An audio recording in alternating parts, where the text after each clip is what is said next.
بالله من الشيطان الرجيم بسم الله الرحمن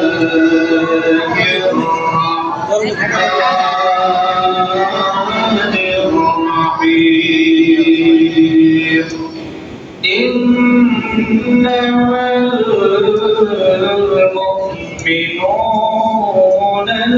الذين إذا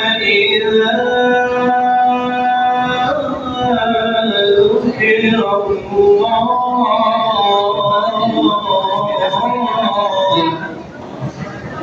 الله أكبر الله رب العالمين قال إنما المؤمنون الذين إذا ذكر الله وجلت قلوبهم إذا تليت عليهم آياته زادتهم إيمانا وعلى ربهم يتوكلون অনেকেই আমরা জানি দুইবার তিনবার এলান করা হয়েছে জুমার দিনে এলান করা হয়েছে আজকের এই দিবসটাতে মাত্র মসজিদের মধ্যে কিছু আলোচনা হবে রাসূলের জীবনী নিয়ে কিছু আলোচনা করা হবে রাসূলের শান মর্যাদা নিয়ে বিস্তারিত আলোচনা করা হবে এই কথাটা অনেকে শুনেছেন অনেকেই এমন ভাবে শুনেছেন এক কান দিয়ে শুনেছে অপর কান দিয়ে বের করে দিয়েছেন তাদের ব্যাপারে আল্লাহ রাব্বুল আলামিনের ঘোষণা ইন্নামাল মুমিনুনা আল্লাযীনা ইযা যুকিরাল্লাহ ওই সমস্ত ব্যক্তিদের ক্ষেত্রে আল্লাহ তাআলা সুন্দর করে বলে দেন নিশ্চয় নিশ্চয় ওই সমস্ত ব্যক্তিরা ঈমানদারের কাতার থেকে শিখে যায় কি করে আমার দিলটাই যদি না কাঁদে আল্লাহ রাসূলের জীবনী নিয়ে আলোচনা করা হয় আমার দিলটাই যদি মসজিদের মুখী না হয় আমার দিলটাই যদি কোরআনের দিকে ধাবিত না হয় তাহলে কেমন করে আমি ঈমানদার দাবি করব দাবি করা সম্ভব আর যদিও মুখে মুখে দাবি করি এই দাবি করার দ্বারা বিন্দু মাত্র লাভ হবে না সম্মানিত উপস্থিতি আলহামদুলিল্লাহ অনেকেই উপস্থিত হয়েছেন আপনাদের ক্ষেত্রে এই আয়াতটা সফল হয়ে গিয়েছে বলি সুবহানাল্লাহ আপনাদের দিলটা কেঁদে দিয়েছে আপনাদের দিলের মধ্যে এই অনুভূতি হয়েছে যে আজকে পবিত্র একটা রজনী একটু আগে মসজিদে যাওয়া উচিত এই কথাটা আমি আশা করি হয়তো অন্তরের মধ্যে ধাক্কা লেগেছে যার ফলে আমরা এখানে উপস্থিত হয়েছি কিন্তু কসম করে বলতে পারি এখন যদি এই বাজারের মধ্যে যান দেখবেন অসংখ্য মানুষ আছে ঠিক না এদের দিয়েই প্রভাবটা আমরা করি এই আয়াতটা ইন্নামাল মুমিনুনা আল্লাযীনা ইযা যুকিরাল্লাহ এখান থেকেই পার্থক্যটা শুরু হয় বেশি দূরে যাওয়া লাগবে না ইহুদি খ্রিস্টানদের সঙ্গে আমাদের তফাৎ করতে হবে না মুসলমানদের দিয়েই আমরা তফাৎ করতে পারব সম্মানিত উপস্থিতি এই দিকে যাব না আমরা জানি এই রজনীতে এই দিবসে আল্লাহ রাসূল সাল্লাল্লাহু আলাইহি সাল্লাম দুনিয়ার জমিনের মধ্যে আগমন করেছেন এবং আল্লাহ তাআলার হুকুমে এই রজনীতে এই দিবসে আল্লাহ পাক আমার তার প্রিয় হাবিবকে নিয়ে গিয়েছেন যে আয়াতে কালিমাটা তিলাওয়াত করেছি ওয়া আরসালনাকা ইল্লা রাহমাতাল লিল আলামিন কেমন রহমতের নবী জীবন বৃত্তান্ত অনেক শুনেছেন এখন একটু আমাদের প্রতি রাসূলের মায়াটা কেমন রাসূলের দরদটা কেমন এটা একটু শোনায় দেই ওয়া আরসালনাকা ইল্লা রাহমাতাল লিল আলামিন মোল্লা আলী কারি রাহমাতুল্লাহি আলাইহি এই আয়াতের তাফসীর করতে গিয়ে বলেন हकीकत से तो दुनिया बेखबर है दुनिया की नुमाइश पर नजर है नमी गोयम के असतुन या जुदा बाश बहर काले के बाशी बाश এই আয়াতটাকে ব্যাখ্যা করতে গিয়ে মুফাসসিরিনে কেরামগণ বেহুশ হয়ে যান 88 পৃষ্ঠা পর্যন্ত এই আয়াতে কারিমার তাফসীর করেছেন। তাফসীর করার মধ্যে উল্লেখযোগ্য কিছু ঘটনাবলী তিনারা তুলে ধরেছেন। সকল কিছু এখন তুলে ধরা সম্ভব নয়, তো একটি ক্লাস আপনাদেরকে দিয়ে দিই। আল্লাহ রাসূল সাল্লাল্লাহু আলাইহি ওয়াসাল্লামের ওফাত যখন হয়ে যাবে, ইন্তেকাল যখন হয়ে যাবে, ওই সময় মালাকুল মউত আল্লাহ রাসূলের সামনে এসে গিয়েছেন। মালাকুল মউত আসার পরে আল্লাহ রাসূলকে সালাম দিচ্ছেন, আসসালামু আলাইকুম ইয়া হাবিবুল্লাহ, কাইফা হাল? হে আল্লাহর রাসূল, আপনি কেমন আছেন? এটা আল্লাহ পাক স্বয়ং জানতে চেয়েছেন। আল্লাহ রাসূল জানেন, তিনাকে আল্লাহ তাআলা জানিয়ে দিয়েছিলেন আপনার মৃত্যুটা এখন হয়ে যাবে, আপনার রূহটা এখন মালাকুল মউত দুনিয়ার জমিন থেকে নিয়ে চলে আসবে। এরপরেও আল্লাহ পাক জানতে চেয়েছেন আপনি কেমন হালাতে আছেন। আল্লাহ রাসূল সাল্লাল্লাহু আলাইহি ওয়াসাল্লাম উত্তরটা কি দিলেন? ইয়া মালাকুল মউত ফি জাসাদি উম্মতি ওয়া আইলা উম্মতি ফিল আরদিল আসাদ। ইয়া মালাকুল মউত আল্লাহ পাক রব্বুল আলামিন আমাদের অফার করেছে।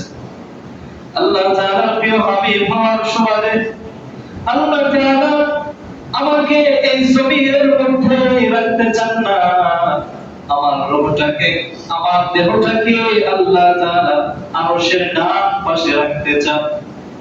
এই উত্তরে আমি কোনোভাবেই খুশি না। এই যে প্রস্তাবটা আল্লাহ তাআলা দিয়েছেন, এখন তুমি ফিরিয়ে দাও, আল্লাহ তাআলার কাছে গিয়ে তুমি বলে দাও, আমার আরজিটা পেশ করে দাও। আরজিটা কি পেশ করবে? ওয়া উম্মতিহি ফিল আরদিল কবর। হে মালাকুল মউত, তুমি আল্লাহ তাআলার কাছে জানিয়ে দাও, যে উম্মতগুলি, আমার উম্মতগুলি যে জমিনের মধ্যে থাকবে, ওই জমিনটা ত্যাগ করে ওই জমিনটাকে ছেড়ে দিয়ে আমি কেমন ভাবে আল্লাহ তাআলার আরশের ডান পাশে থাকব? কেমন ভাবে আমি আমার এই উম্মতগুলিকে আমার রহমতের ছায়া থেকে বঞ্চিত করে কেমন ভাবে আমি শান্তিতে আল্লাহ তাআলার আরশের ডান পাশে ঘুমাবো? ও আযাইব, সুন্দর করে আল্লাহ তাআলাকে জানিয়ে দাও, আমার এতিম গুনাহগার উম্মত যেই জমিনের মধ্যে থাকবে, আমি নবী সেই জমিনের মধ্যে থাকবো। এই জমিন আমি কোনোভাবেই ত্যাগ করব না। আওয়াজ দিয়ে বলে সুবহানাল্লাহ। এই কালামে জিন্দা কোরআনে হাকীম হিকমতে উলা ইয়াজাল সাদকাদির। বনের পশু হয়ে নবীকে চিনতে পারলো, ইহুদি হয়ে আমার নবীকে চিনতে পারলো,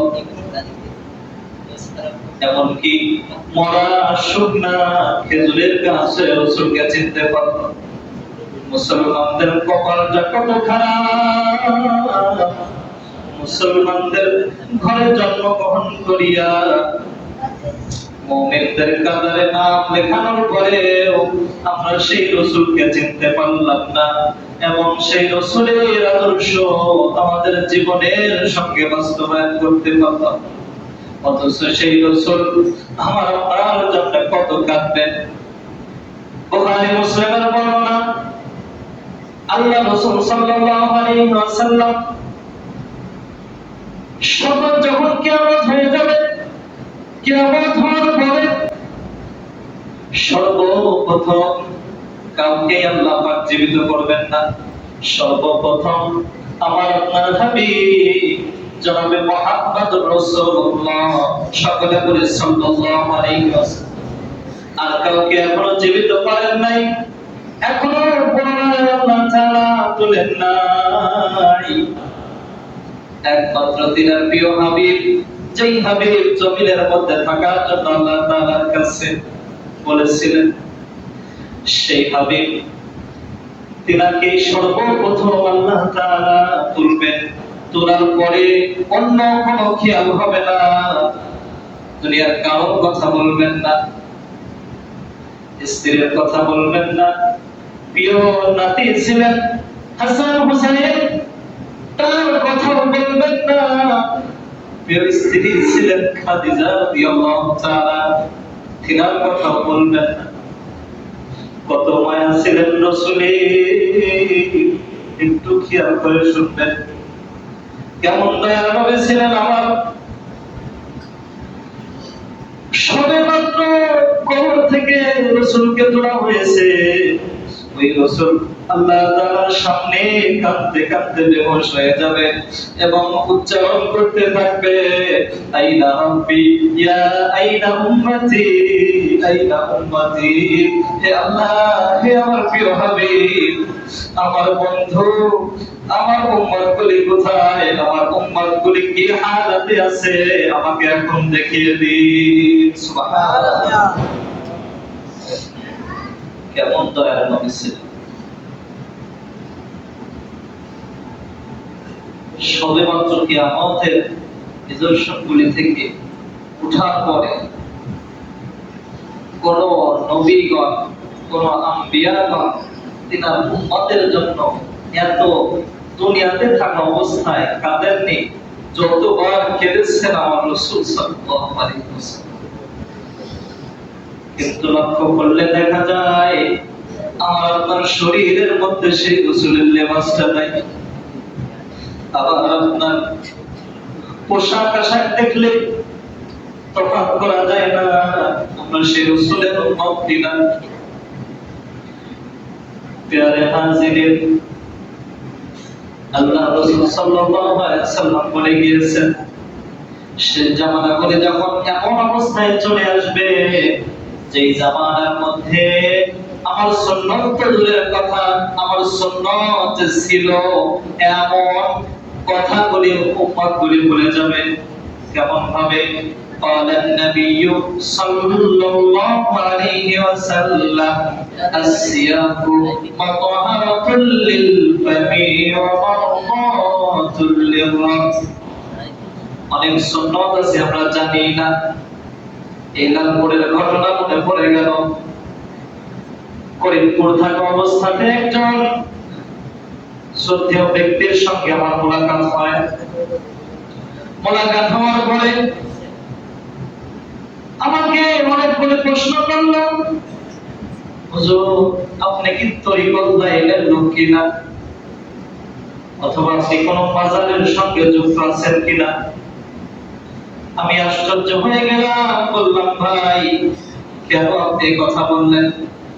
বললেন হুজুর আপনাকে দেখে মনে হয় আপনার যে পাপড়ির চুলগুলি রয়েছে এই চুলগুলি তো অনেক মাজারপন্থী আছে, অনেক গান বাজনা যারা করেন তারা এমন ভাবে চুল রাখে। তখন আমি চলে গেলাম 3000 বছর পূর্বে। قالَ النَّبِيُّ صَلَّى اللَّهُ عَلَيْهِ وَسَلَّمَ أَشَعَرُ حَبَائِلِ الْفَسَادِ وَالْجِسْمِ فِي الْفَرَائِضِ। জোরে বলুন না সুবহানাল্লাহ। হাদিসটা মনে পড়ে গেল, বুখারীর বর্ণনা। হায় হায় হায়, রাসূল যেমন ভাবে চুল রাখছেন আমরা জানি, এমন মুসলিম আমরা, এমন ঈমানদার আমরা। রাসূল সাল্লাল্লাহু আলাইহি ওয়াসাল্লাম ঠিকভাবে তার জীবন দশায় চুল রেখেছিলেন। একটা এমন ছোট ছোট, যেই ছোট ছোট গুলিকে ধরাই যাইত না। সম্মানিত উপস্থিতি, ওই হাদিসটা বলার সঙ্গে সঙ্গে ওই ব্যক্তিটা আমার হাত চেপে ধরে বললেন, হুজুর আমার ভুল হয়ে গেছে। তখন আমি বললাম, বুখারীর এই হাদিসটা আপনি মিলিয়ে নেবেন এবং তরজমাটা দেখে নেবেন যে আল্লাহর রাসূল সাল্লাল্লাহু আলাইহি ওয়াসাল্লাম কেমন ভাবে তিনার জীবনটা পরিচালনা করেছেন। শুধু জীবন পরিচালনা করেছেন তাই নয়, তিনার আদর্শ দিয়ে সমাজ জীবন বাস্তবায়ন করেছেন, রাষ্ট্র জীবন বাস্তবায়ন করেছেন। ওই বাস্তবায়ন করার কারণে তাদের যুগটা সোনার যুগে পরিণত হয়েছে। সবাই আওয়াজ দিয়ে বলি সুবহানাল্লাহ। हकीकत से तो दुनिया बेखबर है, दुनिया की नुमाइश पर नजर है। সম্মানিত উপস্থিতি, বুঝাতে চাচ্ছিলাম সেই রাসূলের মায়া এই গুনাহগার উম্মতের প্রতি কেমন ছিল। এবং যখন বিচার হবে, শেষ করে দিই, যখন বিচারের কার্যালয় হবে, আমার আপনার গুনাহ গোপন রাখার জন্য আল্লাহ তাআলার কাছে সুপারিশ করবেন, সিজদায় পড়ে যাবেন। সিজদায় পড়ে গিয়ে বলবেন, হে হাবিব, হে আল্লাহ, আমার গুনাহগার তো উম্মত তো অনেক গুনাহগার, পাপাচার করতে করতে করতে করতে তাদের জীবনের অর্ধেকটাই দাগ ফেলে দিয়েছে। তো এতগুলি নবীর উম্মত, সোয়া লক্ষ নবীর উম্মতের মধ্যে আমার উম্মতকে আলাদা করেন না। আল্লাহ তাআলা বলবেন, হে হাবিব, এতটুকু আরজি, যান সকলের উপরে, সোয়া লক্ষ উম্মতের উপরে আলাদাভাবে পর্দা দিয়ে আমি আপনার উম্মতের বিচার করব। বলে সুবহানাল্লাহ। এই রাসূলের শান বা মর্যাদা বর্ণনা করে কোনোভাবেই শেষ করা